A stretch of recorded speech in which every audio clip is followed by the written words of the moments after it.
Hello, welcome back. In this video, we're going to upgrade the player art with a rigged sprite that we've created. So I did a quick video with no commentary on how I made this character, just something I threw together real quick. Not the most proud of this, but it works. Okay, so let's get that character in. Here it is in my downloads folder. Rigged player 1. Let's drag that in. Okay, so I want this character to be about the same size as my capsule. So if I drag that in, oh, it is on multiple right now. Okay, so if I do that, you'll see just the head is coming in. If I open this, you can see it split it up into all of its different parts. I actually don't want that. So let's go over to the inspector. I'm going to look at this and I'm going to say this is actually a single sprite. I'm going to bring this in here. Oh, I need to apply it. Okay, there we go. Okay, so that is way too big. So let's go ahead. If I look at this, I see this is 1280. And I want to reduce the size of that. Actually, what I want to do is have more pixels per unit. So I'm going to say this is about 640 pixels per unit. And let's apply that. And that is a little bit too small. If I take this and move it next to the character, they're about the same size, but I'm going to end up putting these body parts together, so that's going to shrink it. We don't want it to shrink too much. So let's go ahead and switch this up to like, oh, let's try 800 pixels per unit. Oh, that actually shrunk it. We need to drop it. Oops, wrong way. So we did 640. Let's go down to 500. Okay, so that gives me a little more wiggle room there. I'm gonna go a little bit more, 460 maybe. Okay, I can definitely fit this character into that capsule. Excuse me. So I'm going to go ahead and delete this rigged player now that I have the approximate size. Let's go over here to the player. And within the player, I'm going to take the capsule sprite right here, and I'm going to replace it with this sprite. And now my player appearance is replaced with the sprite that I just made. If I push play, I will get some gameplay. Let's make this bigger. Where I have this character who can move around and jump. And right now that's not a great look, so we'll adjust that. Okay, so let's go ahead and make it so I can rearrange the body parts of this character here. We're going to go to the sprite, and we are going to open the sprite editor. Within the sprite editor, let's go over here to the skinning editor. We're going to create a bone, and I like to start off with the body. Direction is important here, so I want to start at the pivot point. For this body right here, I'm going to start here and go up.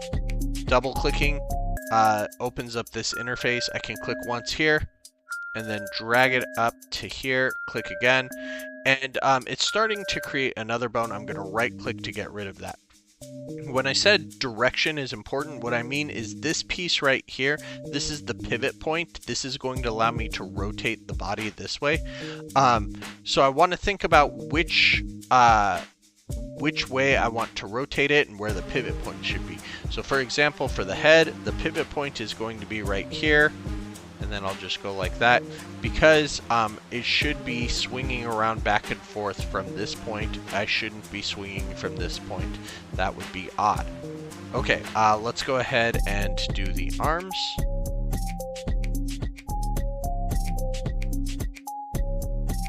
And there's the other arm.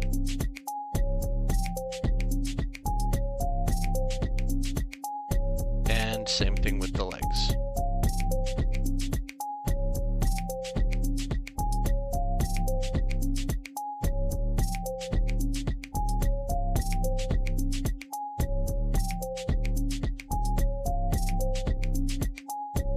Okay, to get this to apply, we're just going to add auto geometry and click generate for selected. And what we should see is that the body part matches color with the bone that is corresponding with that. And it should be the only part that has that color right now. So that means that this body part is being influenced by this green bone. This one's being influenced by the red bone, but this green bone is not influencing this blue bone here. Okay, let's go to weights, and we're going to generate weights. And looks like we're doing good so far. Okay, let's go back to edit bone. And we need to do a little bit of setup to make sure that stuff is moving properly. So I'm going to go here to visibility, and now I can see all of the bones. Bone number 1 is right here. I'm going to name this one body. And then right here for the depth, this is when I start stacking these sprites on top of each other, where should it go? So I like to use the body as 0 because that's going to be right in the middle, with anything positive being stacked on top of it and anything negative being stacked underneath it. So let's do this one right here. This one is the head. So I'll go ahead and rename that the head. And when these two 2D sprites overlap with each other, I want the head to always be on top of the body, so I'm just going to put 1, so that way it knows that the head is always on top of the body. Bone number 3, I'm going to call this the front arm.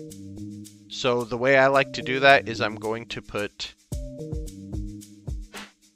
hang on, there we go, arm.front.upper. So that's the upper front arm. That should be in front of the arm and in front of the head. So I could put 2. I start to get a little confused by that. So what I do is the arm should be a lot higher than that. So I just put 10. Bone 4 is the arm dot front dot lower. And that should go in front of the other one. So I do 11 here. And then this one is the arm.front.hand, and that should go all the way on top, so that'll be 12. Okay, now if I do the back arm, bone 6, I'm going to say that this is the arm.back.upper, and I can say that the depth on this is -10. Same thing here, arm.back.lower. This is going to be -11. And this one, arm.back.hand. This is going to be -12. Okay, now when I get to this leg, this is going to be leg.front.upper. And I want this to be in between the arm and the body. So if the arm moves and it overlaps with the leg, this should be the in between the body and the arm. So that's why having these 10, 11, and 12 can be helpful, because it gives me a little wiggle room. So now I can say, okay, this one's going to be 5. That way it's somewhere in between. Leg.front.lower. This is going to be 6. And leg.front.foot is going to be 7. Okay, last 3. Leg.back.upper. Leg.back.lower. And leg.back.foot. Okay, and I will have this be -6, -7, and -8. Okay, now after all that's done, I want to make sure I click apply. That way all of these bones get added to my character. Then let's go back here. Oh, what just happened to my tile map? Oh, I'm in my tile palette right here. Didn't mean for that to happen. Okay, let's go to the player. And on the player, let's add a component. This is the sprite skin. and then we will tell it to create bones. Once I do that, I see that all of the bones that I've created are now on top of the player. Let's go ahead, and I want to make sure that I arrange this with the feet touching the ground. So right here, I can see that green line. That's the collider. That's where the actual hitbox is. So I'm just going to lower the position until that green line is on the ground. So that's where my character's feet should be. Okay, so now I can go ahead and start posing this character. So I'm going to grab onto one of these dots. Oh, I'm sorry, I forgot one really, really important step. Let's go back into the sprite editor, skinning editor. Okay, so if this piece moves right here, this arm, the upper arm bone should also move the other two bones with it. So right here, I've got the body. This body is going to be my central like cub piece. The head should be attached to the body. So I'm just going to take the head and attach it to the body. Okay. The hand should be attached to the lower arm. The lower arm should be attached to the upper arm, and the upper arm should be attached to the body. Okay, we're just going to go through this parenting process again, making sure that everything's attached in order. The foot gets attached to the lower leg gets attached to the upper leg, and the upper leg gets attached to the body. There we go. And it should look like this when we're done. The body has the head, 2 arms, and 2 legs. Okay, let's click apply. Okay. So, now we should be able to go ahead and start posing our character. I'm going to grab this little dot right here, and I'm just going to move it down.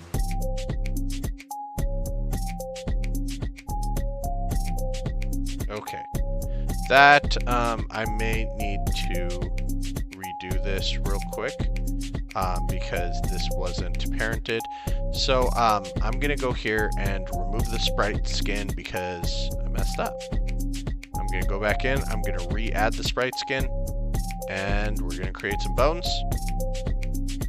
And now to see if it worked, if I move this leg, this upper leg should also move with, it should also move the bottom leg. There it is. That's what I was looking for. Okay, so let's go ahead. I'm going to take this body piece. I'm going to just move it down a little bit. And I do see everything's kind of moving with it.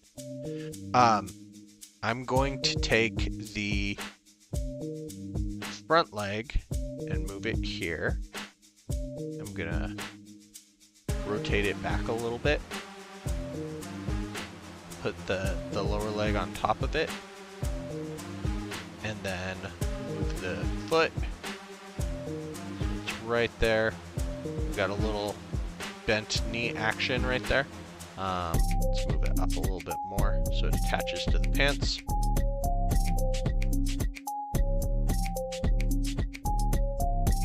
Okay, let's take the back leg and same kind of idea here. Oops. Moving that here.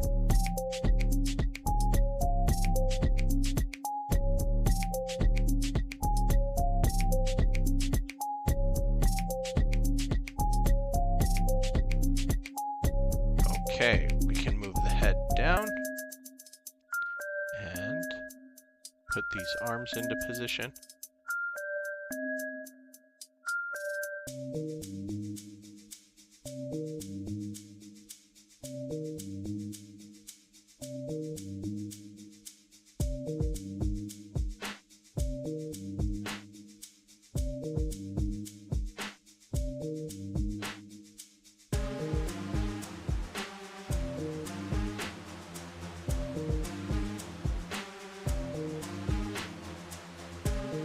Okay, so now I have all of my pieces together in this kind of pose, and I should be able to see that my character can move in the game now. Okay, so right here in the game, I have my character, and he's moving, and he's kind of jumping. One big thing that I see is that he is not flipping around when he's supposed to, so we'll go ahead and fix that really quickly in our next video.